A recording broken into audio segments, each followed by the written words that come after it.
The sailor has 23-inch, and I wasn't ready for what came next.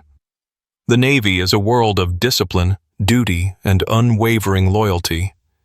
You follow orders, you obey the rules, and you never let your emotions interfere with the mission. That's what I believed, until I met him. It all started during a high-risk naval operation in the middle of the ocean. I was assigned to a new unit, surrounded by hardened men who had spent years at sea. But nothing could have prepared me for Ethan Carter, the man who would turn my entire world upside down. He was built like a warship, towering, strong, and undeniably commanding. His reputation was legendary, and as fate would have it, we were assigned to work side by side. It should have been just another mission. But from the moment our eyes locked, I felt something dangerous, something forbidden. The heat between us was undeniable, but in an environment where masculinity is everything and rules dictate every move, giving in wasn't an option. I fought it. I ignored it. But the more I resisted, the more the tension grew. And then, something happened. Something that neither of us could take back. Before we dive in, make sure to subscribe to the channel, like this video, and turn on notifications so you don't miss any of our intense, emotional stories. This one is about attraction, acceptance, and a love that defies all limits. Are you ready? I had been in the Navy for 4 years, long enough to know that attraction was a dangerous game, long enough to bury certain thoughts deep beneath discipline and routine. Out at sea, surrounded by nothing but men, the line between camaraderie and something more had to be as solid as steel.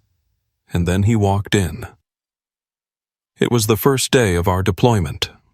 I had been reassigned to a new unit, stationed on the USS Valor, a massive destroyer cutting through the Pacific like a blade. The tension of a new assignment always came with an edge of uncertainty. Who would have my back? Who would test me? Who I needed to watch out for? Ethan Carter didn't need an introduction. His reputation had arrived long before he did. "That's Carter," one of the guys muttered as we waited in formation for our briefing. "SEAL trained. Guy's a beast." I glanced at him, and immediately, something shifted inside me. The man looked like he had been sculpted by war itself. Broad shoulders, arms covered in ink, and a stare so intense it could cut through steel. His uniform clung to his body, outlining strength earned through years of relentless training. He moved with a confidence that came from knowing he could break every man in this room if he wanted to. And yet, when he turned his head, our eyes met, just for a second, and my entire world tilted. I had seen good-looking men before. Hell, I had trained with them, showered beside them, fought alongside them. But this was different. There was an energy in his gaze, something unreadable, yet impossible to ignore. I forced myself to look away. The briefing began, detailing our mission, a high-security reconnaissance patrol near disputed waters. Tensions were high. One mistake, and we could be facing real combat. The room filled with the sounds of men checking gear, securing weapons, mentally preparing. And then came the moment I wasn't ready for. "Rodriguez, Carter," the lieutenant called, scanning his roster. "You're paired for this op. Work together." My pulse spiked. Of all the men on this ship, I had to be assigned to him? Carter barely reacted. Just a sharp nod, as if the decision was already settled in his mind. I, on the other hand, felt my hands tighten into fists. This was nothing, just another assignment. I had been through dozens of these before, but when he walked over and stood next to me, his voice was lower than expected. "You good?" he asked. I nodded, keeping my face neutral. "Always." His lips curled at the edge, like he saw something in me I wasn't ready to acknowledge. "We'll see." That was the moment I knew I was in trouble. The mission was set for the following day, but the ship ran drills late into the night. By the time we were done, sweat clung to my skin, muscles burning from the intense preparation. I hit the showers, desperate to cool down, but as soon as I walked into the locker room, my stomach dropped. Carter was already there, alone. The sound of running water echoed in the empty space. He stood under the spray, head tilted back, eyes closed, letting the water run down his body. Steam rose around him, highlighting every inch of the kind of physique that made men rethink everything they knew about themselves. I forced myself to keep moving, peeling off my uniform with methodical precision. This was routine, normal. Nothing was different. But then, his voice cut through the steam. "You're quiet," he noted. I glanced at him, pretending I didn't notice the way water glided down his chest, the way his muscles flexed as he ran a hand through his soaked hair. "Didn't realize we were supposed to make conversation in the showers," I muttered, stepping under my own stream. Carter let out a low chuckle. "Fair enough." Silence stretched between us. I focused on the water, on my breathing, on anything but him. But then, just when I thought the moment had passed, he spoke again. "You ever wonder what it's like?" I frowned, forcing myself to look over. "What?" He met my gaze, eyes unreadable. "Breaking a rule, just to see how it feels." My breath hitched. It was a simple sentence, but it was loaded. I wanted to believe I was imagining things, that I was reading too much into it. But the way he looked at me, the way his eyes held mine, unwavering, said otherwise. I swallowed hard. "Some rules aren't worth breaking." Carter smirked, shutting off his water. He grabbed his towel, running it slowly over his broad shoulders. "Maybe," he said, voice impossibly calm. "But some are just waiting to be broken." Then, without another word, he walked past me, leaving me standing in the steam, pulse hammering in my throat, wondering what the hell I had just gotten myself into. The next morning, I was on edge. The air was thick with the scent of salt and steel, the rhythmic hum of the ship's engines vibrating through my bones as I double-checked my gear. The operation was about to begin, and I should have been focused, entirely locked in on the mission. But my mind was still tangled up in last night's conversation with Carter. I told myself it meant nothing, that he was just messing with me, that this was what guys like him did, push limits, test reactions, enjoy the power of making people uncomfortable. But deep down, I knew that wasn't true. There had been something in his eyes, a challenge, a question, and it had shaken me more than I wanted to admit. "Rodriguez." I turned, snapping back to reality as Carter approached. He moved with effortless confidence, like a predator completely at ease in his surroundings. His tactical vest was already strapped on, his rifle slung over his shoulder, eyes sharp and unreadable. "Stay close. We're leading point," he said, his voice low and steady. I nodded, adjusting my own vest. "Copy that." We boarded the R-Hib, a small, fast assault boat, along with 4 other men. The mission was simple: conduct a recon sweep near a suspicious vessel lingering too close to restricted waters. Intelligence suggested it could be an illegal smuggling operation, but nothing was confirmed. We were there to get eyes on the situation, not engage.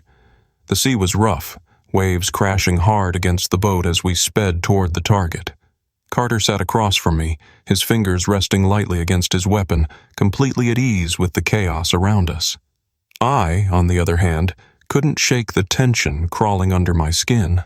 Not from the mission, from him. I could still hear his voice from last night, the way he had said, "Some rules are just waiting to be broken." Had he meant it? Was he actually? No. No way. I forced myself to focus as the target vessel came into view. A rusted fishing trawler, its deck cluttered with crates and tangled nets. No visible threats, no signs of weapons, just a handful of men in stained shirts watching us approach. Carter signaled for silence and we moved in. The moment our boots hit the deck, I felt the shift in the air. Something wasn't right. The way the crew stiffened, the way one of them reached. "Down!" Carter barked. A gunshot cracked through the morning air. I hit the deck as chaos erupted around me.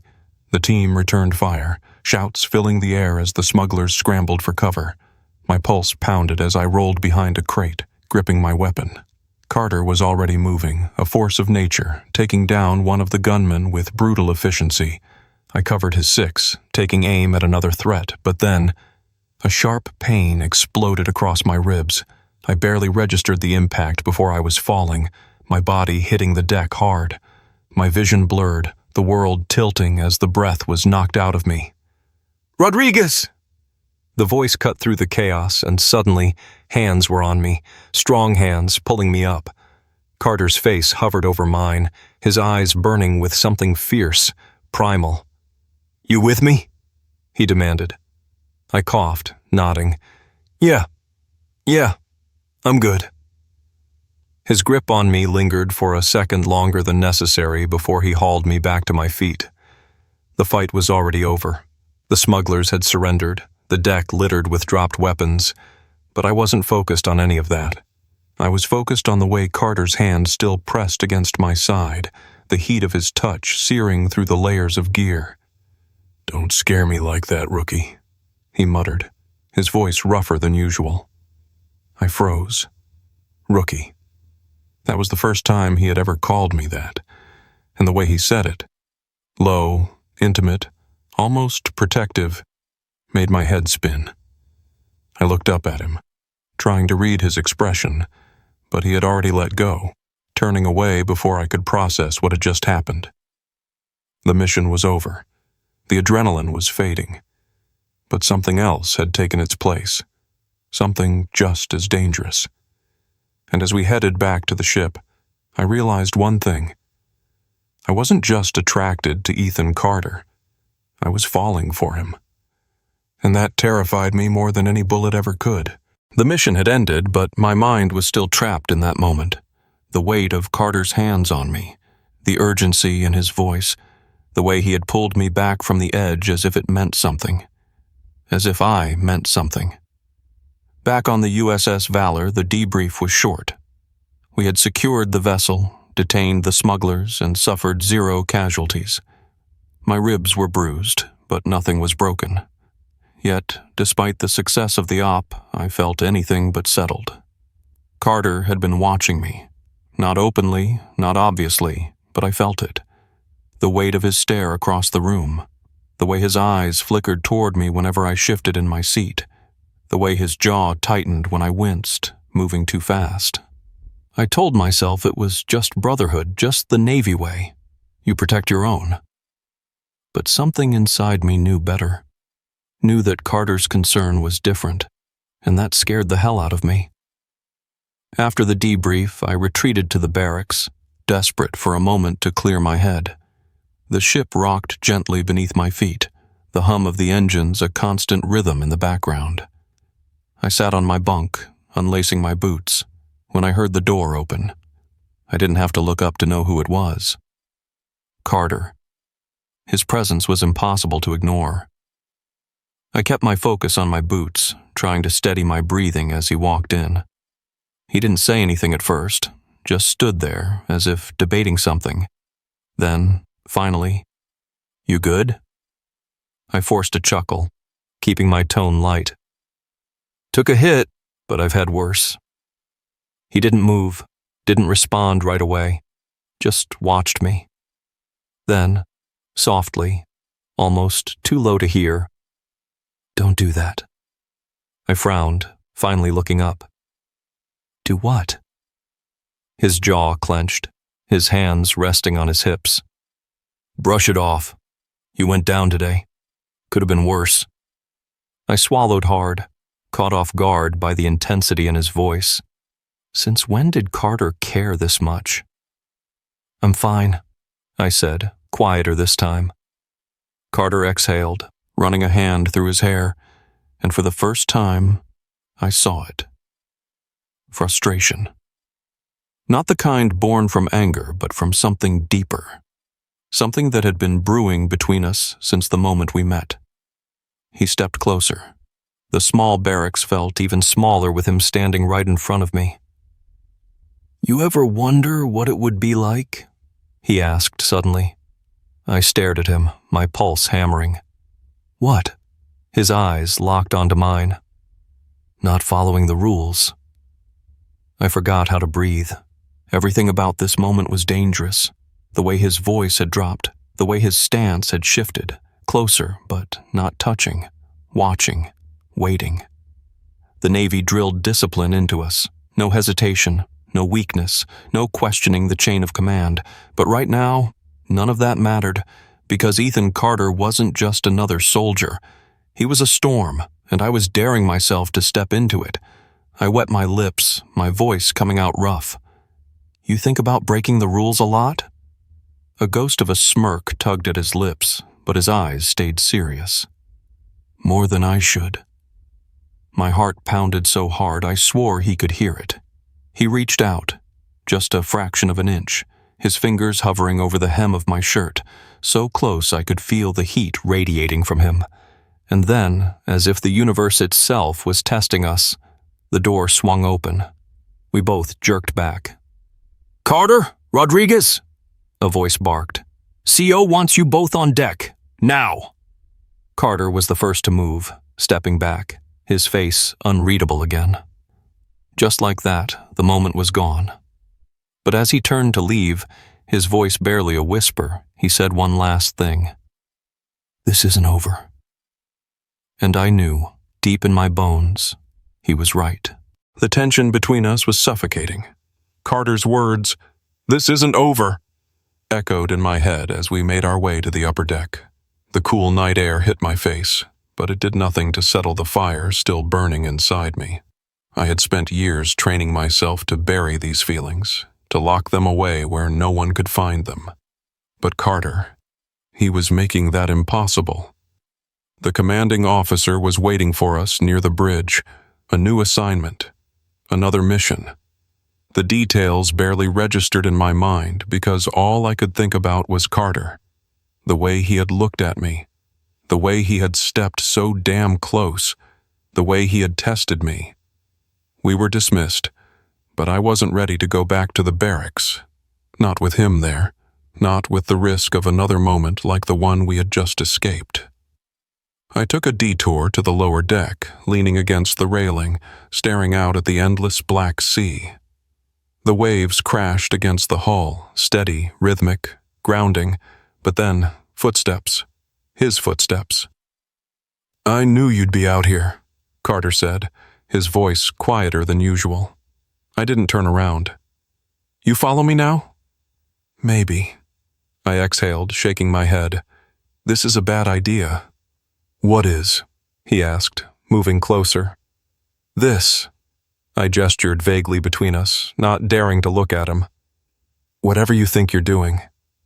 He was silent for a moment, then, "And what do you think I'm doing?" I clenched my jaw. "I don't know. That's the problem." Finally, I turned to face him, and God, that was a mistake.